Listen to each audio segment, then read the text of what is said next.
Hi guys! Today I want to give you all 3 tips on how to use your OCD, anxiety, and make you a cooler, funnier, smarter, more awesome, more secure, wonderful human being, okay? These are 3 things that I have incorporated in my life over the past couple of months that have just made everything a little better, okay? OCD is really scary, really embarrassing, really weird, really challenging. Most people don't even know that they have it or understand how it's actually making their anxiety worse. And so I just want to give you guys 3 things that can bring you back into reality, back into a grounded state of mind, back into your body, whatever it is, okay? And these are 3 really simple steps that you can start to incorporate literally today, okay? So, number 1 is to read about things that make you anxious. For me, I get really scared about my health. I get scared about climate change. I get scared about global affairs. I get scared about literally any headline that I see. With OCD, I mean, that is kind of just like the state of social media right now, is headline after headline after headline after headline. Sometimes with OCD, it makes it 10 million times worse because you see a headline, which almost acts as like an intrusive thought in itself, because you read something without context, and that's what a lot of OCD thoughts are, just something with no context, no meaning. And the fear kicks in when you don't know enough information to know whether or not this headline could mean something outside of what your anxieties are telling you, right? You can read a headline and you think something absolutely crazy, terrible is gonna happen.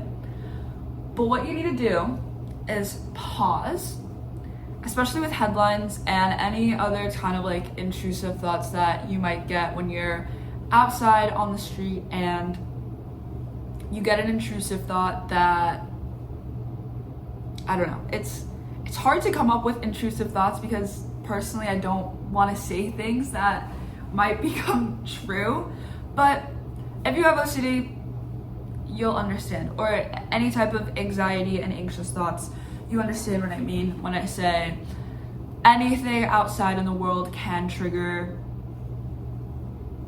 an obsession, right? Anything that you see that's the whole part of OCD. You can't control it. Okay, so let me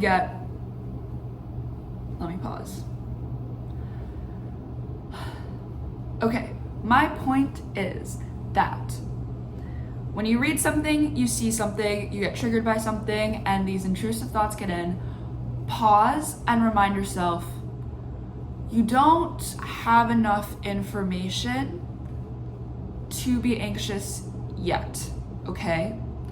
And I say the yet part because it's good to have a bit of healthy anxiety so that you do something about it. But the thing is, the do something about it is, I need to know more.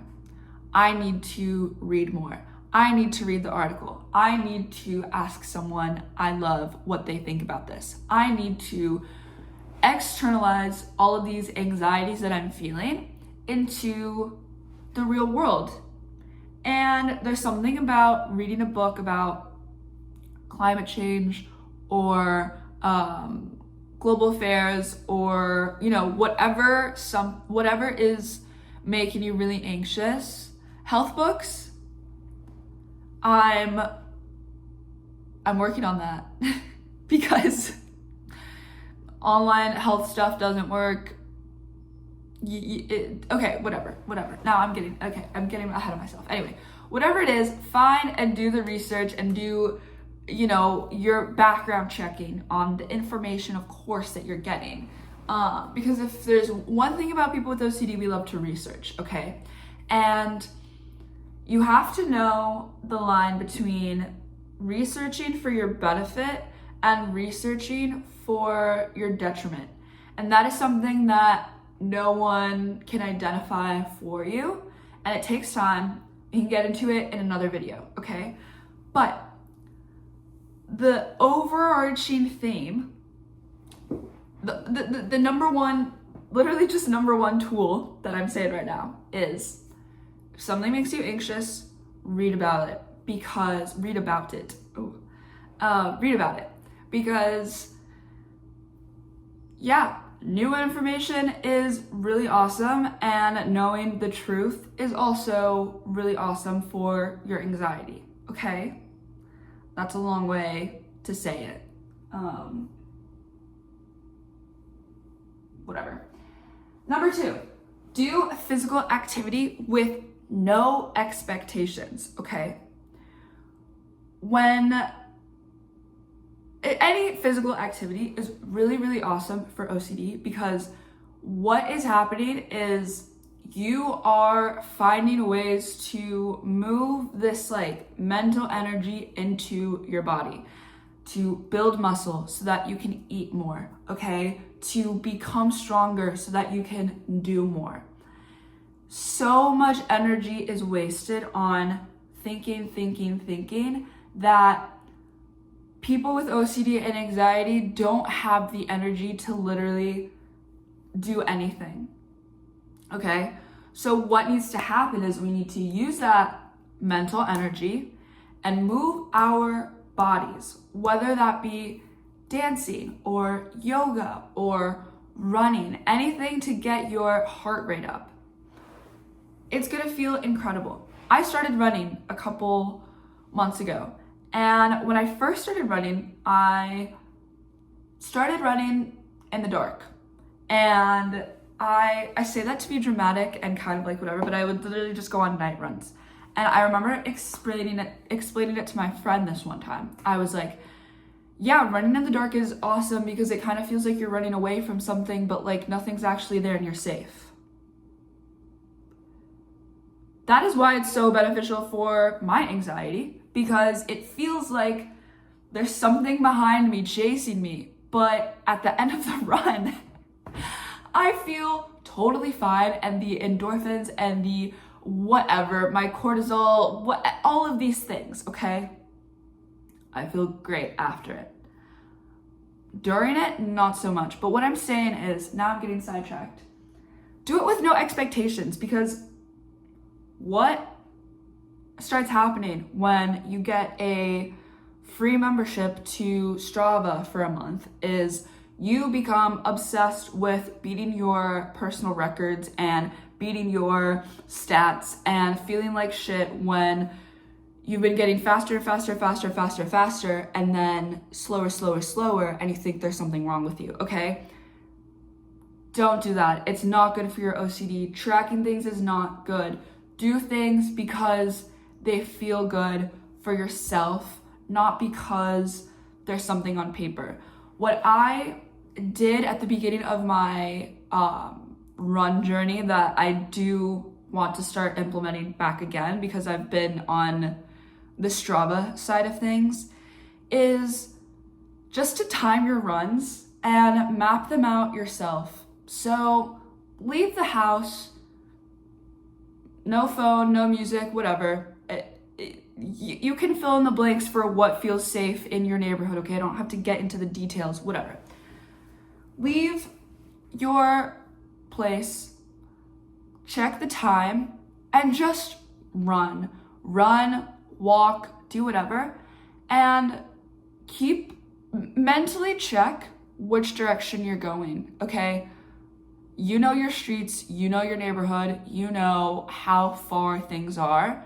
Come back, check the time, and then find how long it took you to go the distance. Literally go back inside, map it out, use Google Maps and like draw a little map and see, okay, I ran 2 miles in 30 minutes. Okay. That was literally the first walk that I went on, okay? and that was 3 months ago. Now, I've gotten better, slightly worse and better, but that's part of the process, okay? Do physical activity without tracking things so you know, oh my God, so you know it feels good for yourself and not something that you're gonna be thinking about while you're running. Also, when you run, keep your head up, because if you're looking down, it's gonna hurt your back. The last thing is lose things. Literally be okay with losing things. And I'll preface this with like, OCD tips and tricks are so personal, because not everybody freaks out about the same thing, okay? There's a lot of different segments, or a lot of different ways OCD can manifest in your anxieties, whether that's, contamination OCD is the one that's like most likely, or most often spoken about. When it comes to external compulsions, okay? External compulsions for me are washing my hands before I get in the shower. Washing my hands between every single time I'm cutting between different like fruits and vegetables, whatever it is. I don't know why I'm getting into this, but let's get back on track. Oh, lose things. Okay. It is very personal, OCD tips and tricks, because everybody freaks out about different things. Literally just said that. For me, it takes a lot of mental energy to know where all of my things are. That is just something that I could tell you in 2 seconds where everything is in my house. And that is a lot of mental energy, because I was so scared of losing something important. I was scared of not being able to find something and not being able to, use something or find something when I really, really needed it, okay? So this anxiety over losing things, right, manifested into me keeping a mental track of knowing where everything is in my house. I do think there are some tips and tricks where like important stuff, if the keys do need to be in the same place every single day. That is a non-negotiable, okay? That could be for anybody, okay? But if it's stuff like clothes or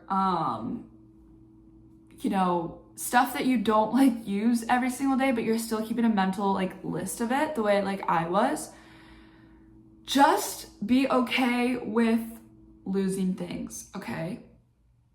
And figure out why you're scared of losing things. I realize that when I lose something, I don't want to buy a new thing. That's where my anxiety comes from, because when I lose something, I'm like, oh my God, like I can't find it, now I have to go replace it. I don't like replacing things. I like to keep my things for a really long time. And that's the cool side of this kind of like anxiety. I like to reuse and repurpose and put things into different boxes and whatever, right? But I have to be okay with losing things to know why things are important. Okay, crazy thing to say, whatever. But what I also am adding is that sometimes when you lose something, there is not like some greater meaning as to why you lost that thing. I would get into mental spirals thinking, oh, if I lose this, it's because it's not for me. It's not meant to be with me, which is a low-key version of like spiritual and magical thinking that was a compulsion to my anxieties, okay? So just lose things. And know it's okay to lose things. To wrap up all of this, again, want to reiterate, all these tips and tricks are take them or leave them. And I seriously mean that for people with OCD, because I'll make another video on how to know what type of advice is for you and what is not for you, because I think that there's something to be said about the abundance of information and mental health tips and tricks online that make it really hard for people with OCD to get better, because there's a very strict, your brain is so strict for yourself that you think if something else works for someone, that it should work for you.